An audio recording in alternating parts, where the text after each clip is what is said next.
The unit I will be teaching is a social studies interdisciplinary unit that I created on New York City Landmarks. The unit is a part of the second grade social studies core curriculum. The students will be learning about the area they live in, and they will also be learning about the landmarks in New York City as well as the 5 boroughs. The students will be using multiple resources. The class I have has 25 students, 13 boys, 12 girls. 3 of the students have IEPs, 9 of the students are English language learners. The students have been given opportunities to still meet the expectations, such as giving them visuals and creating small groups. The lesson I will be teaching within the unit is the 3rd lesson of the New York City Landmarks. It will begin with me asking a focused question: what does it mean to be a landmark in New York City? I will be giving the students outcomes and making sure they understand the expectations, such as being able to identify at least 3 landmarks from the story. Then the students will be asked some prior information they will have, such as being familiar with the location of the 5 boroughs in New York City. They will be asked, what is a landmark in New York City? What landmarks are located in New York City? Then I will be having them be able to learning about what is a landmark and identifying the different landmarks in New York City. I will begin the lesson by showing the students a map of the 5 boroughs of New York City. They will have a similar map in front of them, and the students that need additional support will have the names of the 5 boroughs. The on-grade level and the above-grade level students will try to fill in the 5 boroughs on their own of the names.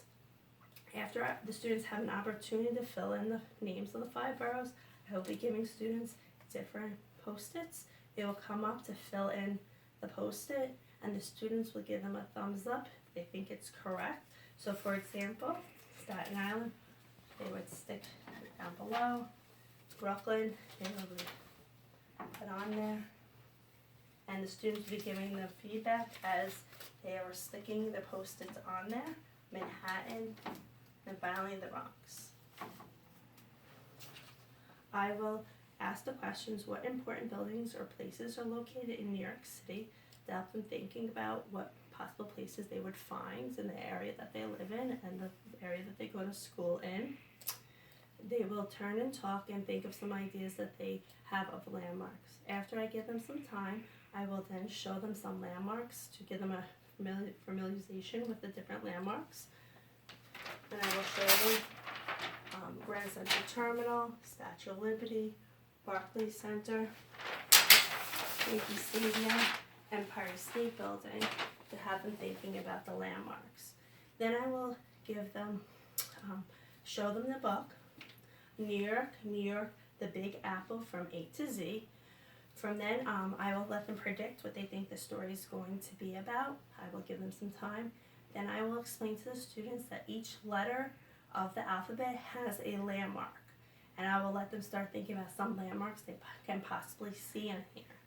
As I'm reading it, I will show them the pictures, I will read the information, I will also read some facts that are in there on each landmark. During this time, I will be giving them higher thinking questions, turn and talks to be able to discuss the landmarks they are learning about.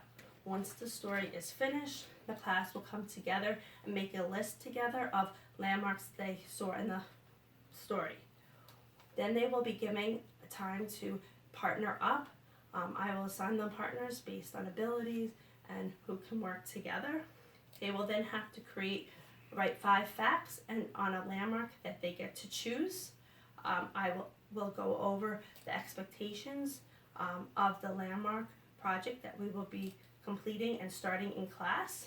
So this is the checklist that they will be following, which is the rubric that their class created together, such as the information is detailed about your landmark. The project has 5 to 8 facts. There's a picture of the landmark included in the project, and so on. After the students will have time to go on laptops, look at literature, to then find information about their specific landmark. After the time, the students will be able to come up to the class with their partner and share their facts, and the other students will have to guess what the landmark is. After that time, I will then have the students take their landmark and post it on to the borough, and they will then be able to see what they noticed about the different landmarks.